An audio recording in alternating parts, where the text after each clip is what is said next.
Hello, my name is Soufiane Mourragui. I'm a PhD student at the Netherlands Cancer Institute and in Delft University of Technology, and today I'm going to present Precise Plus, a method that predicts drug response in patients by nonlinear subspace-based transfer from cell lines and PDX models. In all of this presentation, we aim to predict the drug response in patients.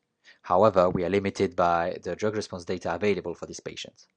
To enhance the prediction, we want to make use of preclinical models, so either cell lines or patient-derived xenografts or PDX. However, this model show very different human behaviors than real human tumors, for instance, due to the absence of vasculature. But for these models, we can rely on large-scale drug screens, which basically have screened hundreds of cell lines for various drugs at various concentrations. So here, what we want in this work is to develop a method, Precise Plus, that transfer drug response predictors trained on preclinical models to human tumors.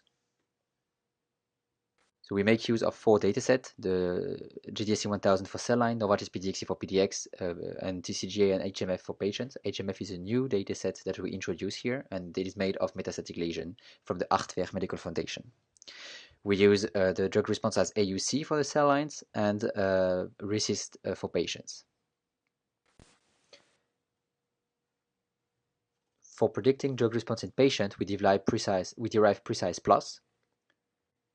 Precise Plus is a kernel-based method that takes as input the similarity between preclinical samples and tumor samples.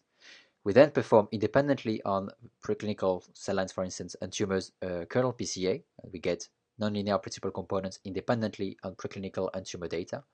We then compare them using the notion of cosine similarity, that basically measures the similarity between each single nonlinear principal components of cell lines and tumors. We then align them using the notion of principal vectors, that gives us pairs of vectors, one from cell lines, one from tumors, that are as close as possible to one another. Based on these pairs, we perform interpolation, so starting from the cell line PV to the tumor PV, and we get basically for each pair of PV one vector in the middle that best balance the effect of cell lines and tumor datasets. And then these are consensus features that we use to project the data on. So these consensus features are basically nonlinear gene combinations.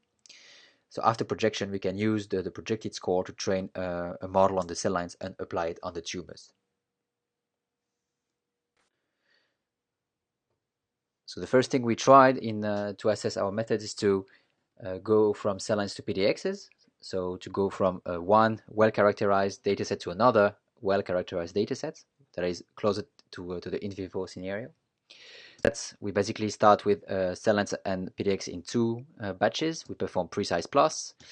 Then we get GDSC and PDXC projected on consensus features.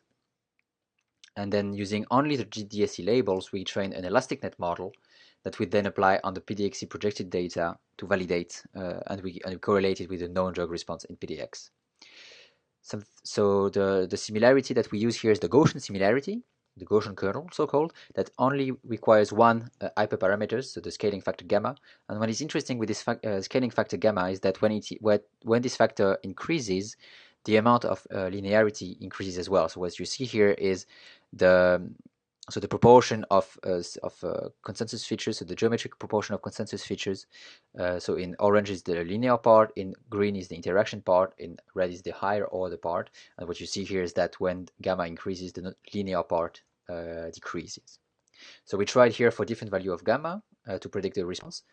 And we report here the value as a Spearman correlation in PDX between the predicted AUC, so the area under the drug response curve, and the best average response. We try it for one baseline, so elastic net without any domain adaptation, linear similarity, and this Gaussian similarity for different scaling factor. And what we see here for erlotinib is that so we start roughly at the same level as the linearity, because for low values of gamma, the consensus features are equivalent to a linear similarity, and then we increase a bit the performance, and then it decreases afterwards. We see this pattern in other drugs, so in cetuximab, in gemcitabine, in afatinib, in paclitaxel, in tramtinib, and in ruxolitinib. And for most of this drug, we see that non-linearity does either as good or better than linearities, and roughly here the best parameter is at between 10 to the power minus 4 and 10 to the power minus 3. So we then went to the prediction in the patients, and the first thing we tried is to predict in HMF dataset. So here what you see is the p-value of association between the predicted AUC in patients and the known RECIST criterion, so responder versus non-responder, and we tried it for precise plus, for precise linear, and for a baseline. And what you see is that for these 4 drugs here, so for these drugs here. Precise plus does better than precise, and for these 2 precise does slightly better than precise plus, and the baseline is always doing worse. Then we went to TCGA, where we see roughly the same pattern. So here we show that for most of these, for 5 drugs here, precise plus does better than precise and the baseline. So to conclude, we show that precise plus captures complex nonlinear gene combinations that are important for both preclinical models and tumors. We show that using a Gaussian similarity, we could calibrate the amount of nonlinearities on 7 prediction tasks from cell lines to PDXs. And finally, using precise plus, we showed that we can improve performance over a baseline and a linear dominant adaptation approach for 5 drugs in TCGA and 4 in HMF. With that, I'd like to thank people involved in this project, and I'd like to take any questions.